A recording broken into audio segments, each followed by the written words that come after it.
All right, we back at it again, y'all. Loyalty, episode 3. Let's talk about it. When we left off, shit had got crazy, y'all. We in the back of the neighborhood, in the back of Pleasant Park, and these motherfuckers done lit the fucking car up. Boo shot all up in his face, shot up in his fucking forehead. His cousin Boo in the back, my man, those scary ass niggas just ducking down, and I'm just looking at my man bleed to death. And I mean literally fucking bleed to death. Blood is pouring from his face. I mean, like water, y'all. And in my mind, we still gotta get out the fucking neighborhood because we in the back of this fucking horseshoe. So I'm panicking. I ain't gonna hold you. I'm panicking. I'm thinking, what the fuck can I do? The first thing came to my mind was I ain't going back that motherfucking way. I refuse to go back through the fucking hell of gunfire. The fuck? So I said, fuck it. I drove over the fucking curve through the big ass field, which took me to the back of the entire neighborhood, and rolled that motherfucker all the way around. Yeah, it was a chance some niggas could have ran around and caught us on the other side and lit the car up again, but nigga, we just had to do what the fuck we had to do. Now at this time, I got all these fucking guns in the car. My man bleeding out. The car got bullet holes in it, and I'm driving this motherfucker. So naturally, I gotta get my man to the hospital ASAP. But more importantly, I gotta get these motherfucking guns out of this car. Whew. It was a story that I had heard before about that Queens drug dealer Supreme. When Black Just had got shot by E-Money Bags by accident because it wasn't meant for him, Preem damn near had to do the same thing, but he drove to the hood and actually had somebody else drive him because he didn't want to get himself, implicated in no type of drama. Well, my situation was I couldn't just go straight to the hospital because we got all these fucking guns in the car. I literally got to drive down Indian River fucking road, speeding. I'm talking about speeding like I've never sped before, y'all. I swear to God. I drive in my man's house, and I say that because of, it may not make no fucking difference, but maybe it do. It was a mixed race family. He was from the hood. She wasn't exactly from the hood. Obviously, kids were babies still. I didn't even knock on the door. I just ran to the door, pulled the screen, and threw all these bloody guns on the floor. Because Boo's gun, that shit was full of blood. My gun eventually got full of blood because I was trying to hold him up and he was pouring on me. That shit was crazy. When I say that shit was crazy, and I still had to get him to the hospital, y'all. I'm shooting down Indian River, and it's a regular fucking traffic light that has so much traffic that before you know it, I'm yelling out the fucking window, if you don't move this fucking car, I'm gonna shoot you in your fucking face. Everybody I swear to God, motherfucker just start parting like the Red Sea out that motherfucker. And we made it. We got the nigga to the hospital. Y'all remember how like on Menace Society, how they rushed Kane into the hospital? That shit was damn near the same situation to the fucking fullest. I'm not even exaggerating. The windows, the glasses, them sliding doors, they could go like this. And they bigger than we are as people. I mean, them motherfuckers like literally from roof to ceiling. I yanked that whole motherfucking glass out. They go like this. I yanked that bitch this way. The whole fucking glass shattered. And my man fell right there on the floor. The whole fucking hospital, everybody that was in the lobby just started fucking screaming. My man Juan came and got us. Cause yeah, we weren't sticking around. And I said it because I think I gave that nigga I ain't even get that nigga my ID. That's what it was. Cause he probably would have came and found my ass. I ain't get that nigga my ID and I skated. And Boo did the same fucking thing. We skated. No matter which hospital we went to, anything. It don't even matter. Don't even ask me, god damn it. But all in all, my man Boo got out the next motherfucking day, believe it or not. I don't know how. He came to the hotel we was at with his gown on and everything still. This whole part of his fucking head shaved off. And it looks like he has a black eye right here. But it's the fucking bullet still in his face. I swore up and down I was gonna get them motherfuckers, yo. I swore up and down I was gonna get them motherfuckers.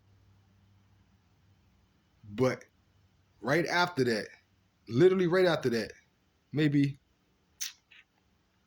a week and a half, That's when we at that motherfucking Pleasant Park again. And I'm talking to Lil Wolfer and he telling me to go next door. Now we caught up. So, yeah, I remember Rondell told me to come get the weed from out, from that side. He didn't tell me to come to the house, but he told me to meet him on the back road. But the motherfucker never showed up. He never answered his phone. So, like I said, I go out there. Like I said, woo, woo, woo. The little kid tell me Rondell up there. I see Lil Wolfer and shit. Nigga from back in the days. He tell me that Rondell across the hall. Yo, my nigga. I go across the hall into this house because naturally open the door. The thing is, I've been going to war with the whole neighborhood. Half these motherfuckers don't even know what I look like. I'm talking about literally. Half these motherfuckers don't even know what I look like. They just heard the name Roscoe. That's all they know, Roscoe. So half these niggas don't even know me. What I look like, what my car's like, any damn thing. So when I walk in this motherfucking house, why the fuck I walk into the house with everybody that I just shut it up with? Remember I told you my man Boo got hit all up? Basically, all of them and then some. The whole fucking house was packed to the point where this niggas sitting on the edges of the couches. The whole fucking kitchen, everybody shooting dice. I mean, it's like 20 niggas in there shooting dice and like 20 niggas in the front. Sad part is, nigga ain't even fucking exaggerating. My fucking word. I'm thinking, how the fuck, niggas Pleasant Park, how the fuck that many people fit in one fucking crib in the first goddamn place? Fool my ass. So once I'm in there, I ain't gonna hold you. I don't know that it's that until I see Kingpin. And when I saw him, he saw me. And that's when I realized where I was at. As far as like, you know what I mean? Like where I'm at, who I'm around. That motherfucker face froze. All I remember him looking like was, now at this time I don't know this. Nobody had a joint on him inside the house. This many motherfuckers. Nobody had a joint on him. I ain't know this though. As far as I know, I'm about to die. So, my eye locked on Kingpin. It's multiple people behind me, multiple people in front of me, everywhere. The one motherfucker I don't see is my motherfucking cousin Rondell. This motherfucker in the back room somewhere or some shit. So, he finally see me. I guess he's going to bag the weed, but I don't know what the fuck he doing. He walks in the back room and leaves me in there dolo. Yeah, appreciate that, cuz. Motherfucker. So, the people that's in the kitchen shooting dice, because after a while I started seeing Killa B. I see him shooting dice, something like, how the fuck I get in this situation? That's the first thing you think of, how the fuck I get in this situation? The second thought was, I know I'm gonna die because there's too many of them, but I'm gonna jump out this motherfucking window backwards, shooting like a motherfucker, because if it ain't gonna be the farthest gonna kill me, I'm gonna hit 9 of them motherfuckers, and at least 20 of them motherfuckers gonna shoot back and kill my ass, you feel me? So, all in all, before you know it, I'm like, damn, Rondell, because he taking so fucking long. As soon as I say, damn, look, cuz, nigga, the whole fucking house stand up. Now, before we even get to that part, once the people that saw Kingpin looking like he fucking saw a ghost, certain ones must have started catching on who the fuck I was. Because before you know it, one of these little sneaky motherfuckers, hey yo, this is the craziest shit in the world. This is a fucking crib. These niggas had latches on both sides of the fucking door where they can put a big ass 4x4 piece of wood and barricade that motherfucker. Why the fuck one of them niggas tried to do that shit? Once he must have realized who I was or something. He must have realized who I was. He had to. He must have realized who I was. He had to. So, as soon as he tried to put that board up there, I pulled that motherfucking Ruger out. Yo, I had my Ruger on me this time. I pulled that fucking Ruger out, that nigga put that motherfucking piece of wood right back down. Now, I'm thinking like, okay, shit about to get real. Shit about to get for real, for real. This ain't even a funny matter no more. By far, it was never funny in the first place once I walked into this trap. And this is exactly what I felt it was. So, all in all, by now, when I see the nigga doing that and I whip out, I don't even pull it all the way out. Once I got it right here, that nigga knew what the fuck was the time was. Because by now, I know I already shot a few damn times out that motherfucker. So, I'm like, look, cuz, what's up?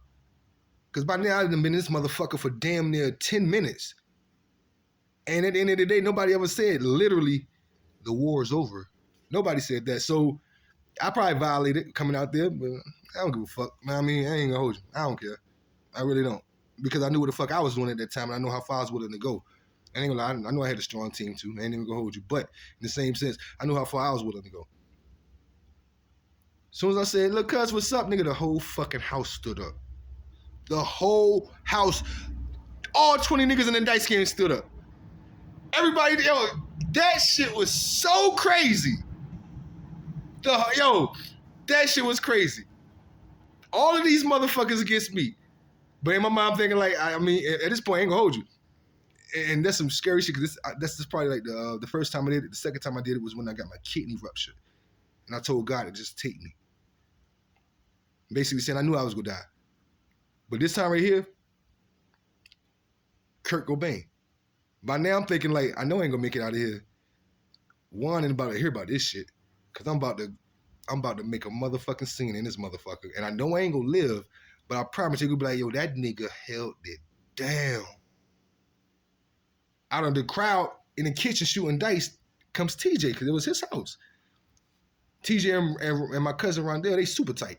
And me and TJ was always cool as shit. Just on the street from my cousin and just being from the hood. You know what I mean? For the most part, I always had love for the nigga. That nigga he walks through the crowd, pushing niggas aside, like, yo, this is my nigga right here, put his arm around me. So in my mind, that shit can go two ways. Because like I said before, you gotta remember, all these niggas is niggas I grew up with. So when he put his arm around me, that could have been a trap. He could have been trying to lie me. You know what I mean? So as he's saying that shit, he walking me out the house as he's saying that shit. This shit is so fucking crazy, because in my mind, all these niggas got guns on them. By the grace of God, like I'm trying to tell you, some of these niggas were shooters. And I'm talking about proven fucking shooters. So I knew what time it was. So when he did that right there, I'm like, oh shit, I can't believe this shit is fucking happening. And I can't believe TJ is walking me out. Like, this shit was like a fucking movie, yo. I'm trying to tell you. You would have literally had to see the shit. TJ walks me out the house. By then, I see somebody peek their head out of the house, out of the door, as he done walked me out the house already. So I aimed my gun up at the door and shit. Whoever it was, they put their head back inside the door. So he walking me down further. By now I got my gun out and I'm talking to him in front of the building. As far as I feel, as far as I know, the shit that got reconciled. Well, it got alleviated to some degree. So as I'm standing outside talking to him, telling him what's been going on, the last few weeks with us, having our little confrontations, me and Killa B, the same little boy that told me Rondell was upstairs. He's standing in front of the porch. You know how it is. We hood niggas. We gonna be nosy than the motherfucker, whether a nigga got a gun in his hand or not. We want to see what the fuck going on. So out of nowhere, the little boy goes flying. Boom! The little boy goes flying because somebody done opened the door, kicked that bitch open or something. Come to find out it's Killa B. This nigga got the gun that I got for my cousin in his hand. He has Rondell's gun in his hand. I never forgot that shit either, nigga.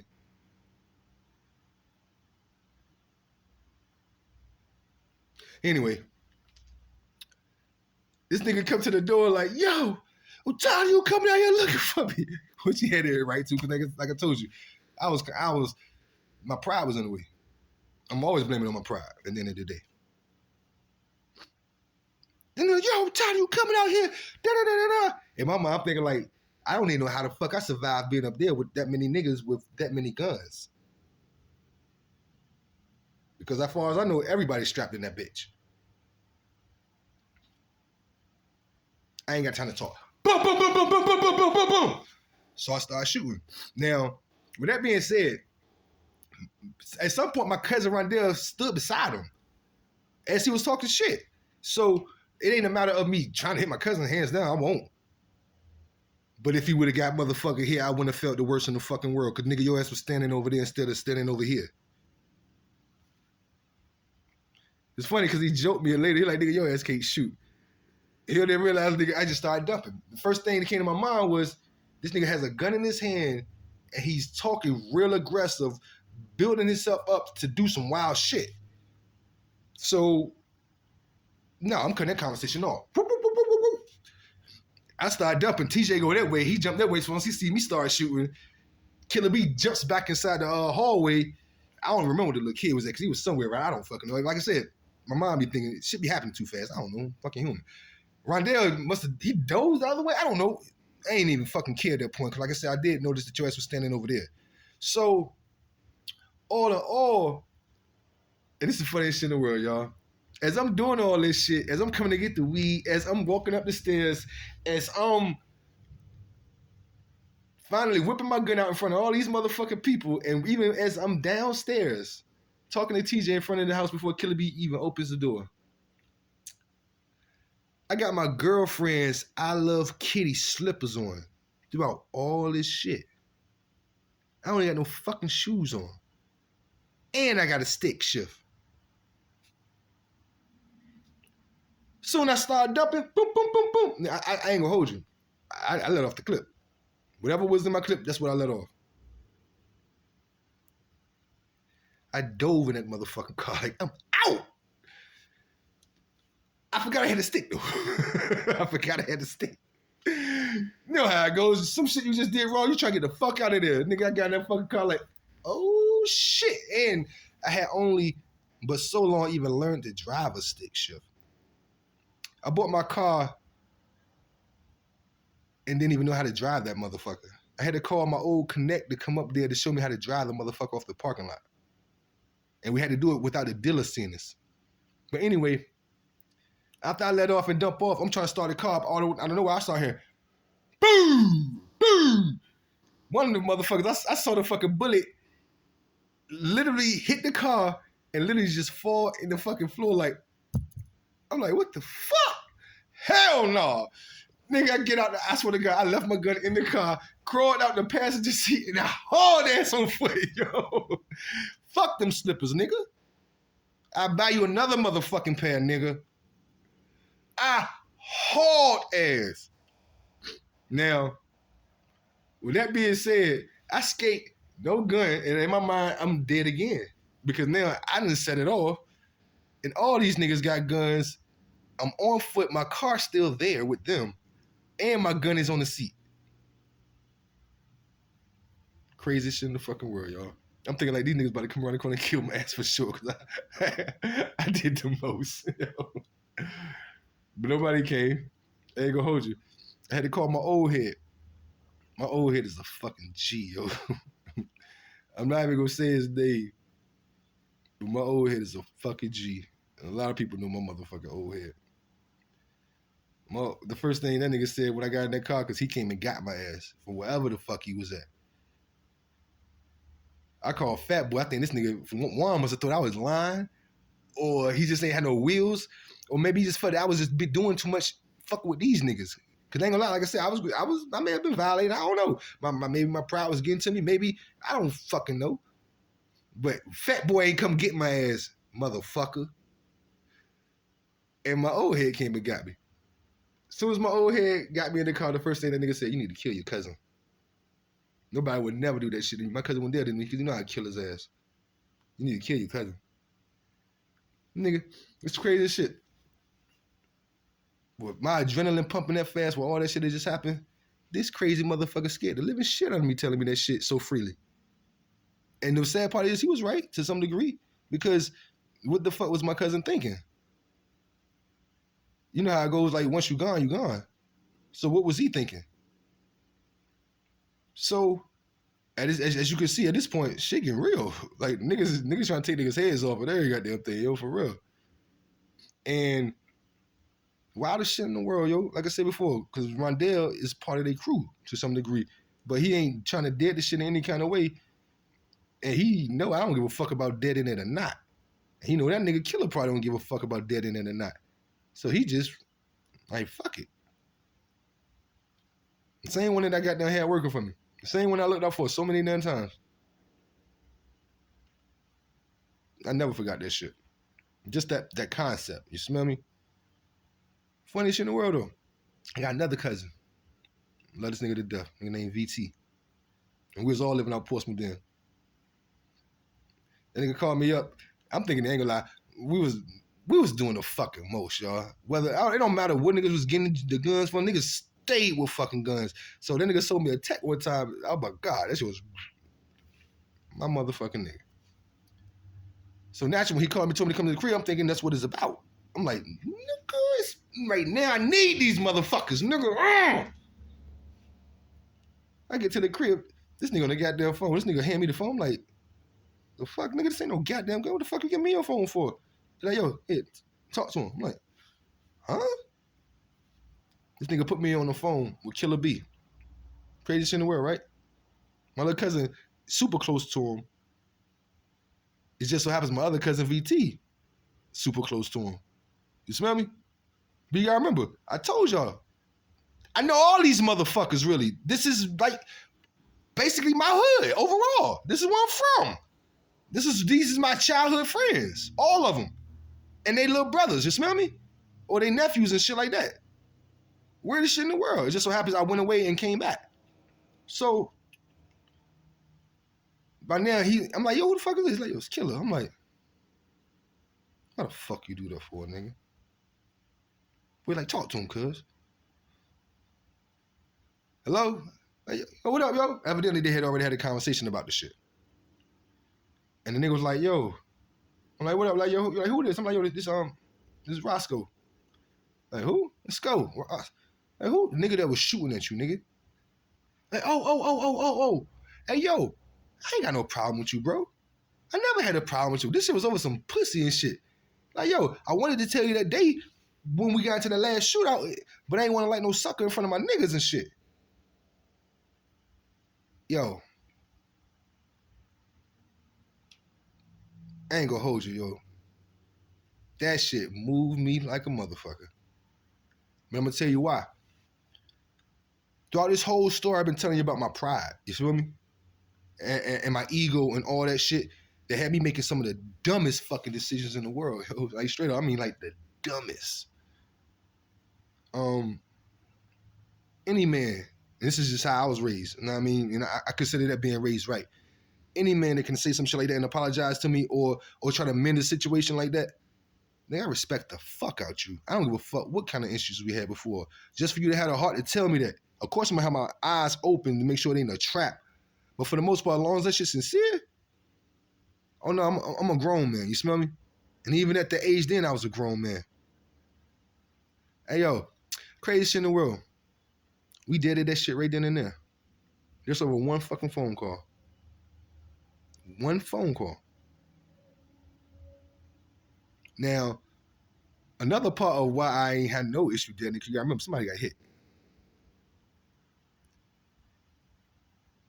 Right before that phone call happened, maybe a day, maybe 3 days at most, my man Ringo had a barbershop in downtown. And what I used to do is, you know how it goes, you gotta have a spot to get down hang out at while you're trapping for the most part. Not trapping out of the spot, but you know, till your phone ring and you gotta make a move. So Ringo's spot uptown, you know what I mean? That was our spot for the most part. I love that. Oh my God, I love that spot. Right by the college where all the pictures was at. Any motherfucking way. I'm on some humbug shit. My man Boo and his cousin Boo pull up at the fucking at the barbershop. So I'm like, you know, I'm happy as the bitch to see the nigga moving around because I haven't seen the nigga that got hit since the day after when he came to the hospital, when he came to the hotel from the hospital, from the emergency room. And I'm thinking some good shit. I ain't gonna hold you. In my mind, thinking like, yo, we own, we back. You know what I mean? We back at it. Like we gotta get these niggas. You know what I mean? Because I saw them niggas when the Clips and Baby, like I said, when they had a show. It was one, yo. Some of the CMG niggas had, or some of the niggas that was shooting at us in general, they came to the show. So I heard one of them niggas say like, yeah, I hit that nigga dead in the head. That shit fucked me so bad, yo. I didn't have a gun on me. And I knew for a fact they didn't go to the show. So they came up after the show, of course, they joined on them.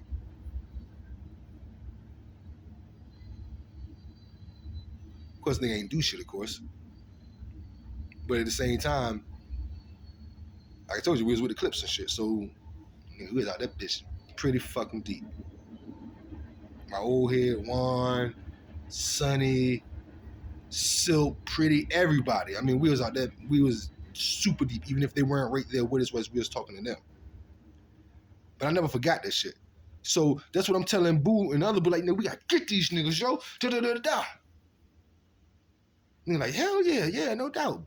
And it's crazy because they was a little more calm than I was. And nigga, you got hit, motherfucker. So out of nowhere, the nigga like, yo, look, this is a situation though. We got a new crack spot. It's just that we don't got no crack.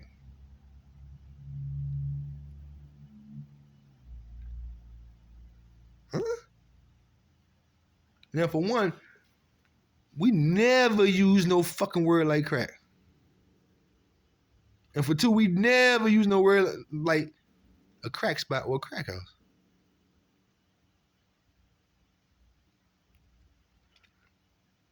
These niggas are trying to set me up. That shit broke my fucking heart. My own fucking friends was trying to set me up. Evidently, the cops that came up there after me and Boo left, and they checked his cousin Boo's fingerprints, obviously, for any kind of gun residue.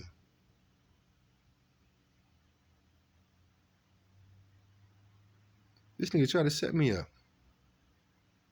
That shit broke my heart, because I swear to God, I was so eager to get these niggas back after that. The whole way as I was driving them to the hospital, all I kept saying, I promise you I'm gonna get these motherfuckers. What's even worse, no, and I said because he got shot in his head and he got shot in his eye, basically. My own friends crossed me up. So when Killa B wanted to squash this shit, I ain't had no motherfucking problem doing that. I didn't have no problem doing that. For one, he came to me like a man. For two, my own fucking people just crossed me. They for real, they crossed me. Now I say that because whether it worked or not, they crossed me. It's always your own people.